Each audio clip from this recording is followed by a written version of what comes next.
Attraction ہوتی ہے اس میں، آپ کو اس سے اولاد کی امید ہوتی ہے، میجورٹی اسی بیس پہ نکاح کرتی ہے. تو اگر کسی عورت کی ایج اتنی زیادہ ہو گئی کہ اب اسے یہ امید نہیں ہے کہ مجھ میں اتنی اٹریکشن رہی ہے کہ اٹریکشن کی بیس پہ کوئی مجھ سے نکاح کرے، تو وہ عورتیں اس آیت میں داخل ہیں. بعض دفعہ کسی بوڑھی خاتون سے بھی کوئی نکاح کر لیتا ہے ویسے ہی ٹائم، یعنی کہ تنہائی دور کرنے کے لیے اور رشتہ داری جوڑنے کے لیے، تو وہ ایک الگ بات ہے، اس عورت کو نکاح کی امید ہے لیکن وہ پھر بھی اس آیت میں داخل ہے. تو یہاں وہ عورتیں جن میں اٹریکشن ختم ہو جائے عمر زیادہ ہونے کی وجہ سے، تو ان کے بارے میں اللہ تعالیٰ بتا رہے ہیں فَلَيْسَ عَلَيْهِنَّ جُنَاحٌ، تو ایسی عورتوں پہ کوئی حرج نہیں ہے أَن يَضَعْنَ ثِيَابَهُنَّ، کہ وہ اپنے اضافی کپڑے اتار دیں. اضافی سے مراد ہے سورہ حجاب میں جس پردے کا اللہ نے حکم دیا وہ والا پردہ ان عورتوں پہ نہیں ہے. سورہ حجاب میں کس پردے کا اللہ نے حکم دیا؟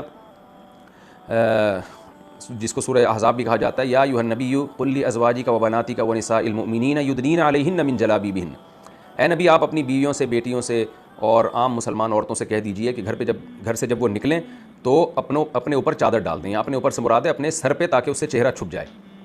تو وہ آیت ہے جس نے چہرے کے پردے کو واجب کیا ہے، لیکن آگے اللہ نے اس کی حکمت بیان کی ہے کہ میں پہلے والے ایپیسوڈ میں بہت ڈیٹیل سے بیان کر چکا ہوں، اس کو میں دوبارہ ریپیٹ نہیں کروں گا. وہ حکمت یہ ہے کہ فتنے کا خوف ہے. تو اس لیے امام شافعی، امام احمد بن حنبل کے نزدیک تو چہرہ چھپانا بہر صورت فرض ہے، چاہے فتنے کا خوف ہو یا نہ ہو.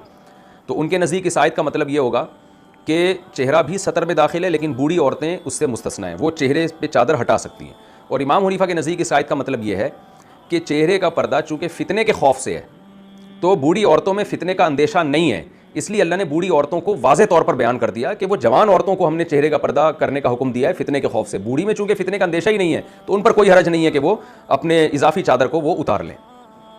تو یہ دونوں کی تفسیر کو میں دوبارہ ریپیٹ کر دیتا ہوں.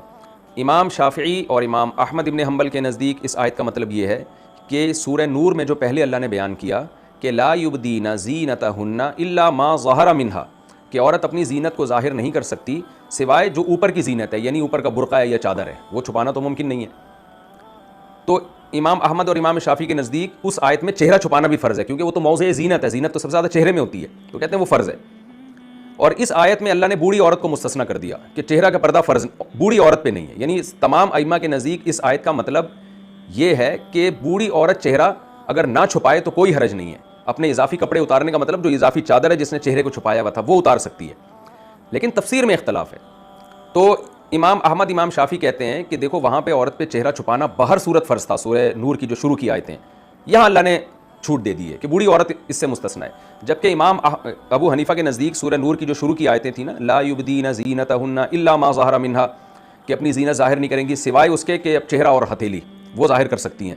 تو امام ابو حنیفہ کے نزدیک اس آیت کا مطلب یہ ہوا کہ جوان عورت کا جو چہرہ اور ہاتھ ہے وہ سطر میں داخل نہیں ہے، بلکہ سورہ حجاب سے پتہ چلتا ہے کہ وہ فتنے کی وجہ سے چھپایا جاتا ہے. باقی باڈی تو فتنہ ہو یا نہ ہو بہرحال چھپائی جائے گی، لیکن چہرہ جو ہے وہ فتنے کی وجہ سے چھپایا جاتا ہے. تو بوڑھی عورت میں چونکہ فتنہ نہیں ہے تو اس لیے اللہ نے اس کو الگ سے بیان کر دیا کہ وہ چہرہ کھول سکتی ہے، کیونکہ اس میں فتنے کا اندیشہ نہیں ہے.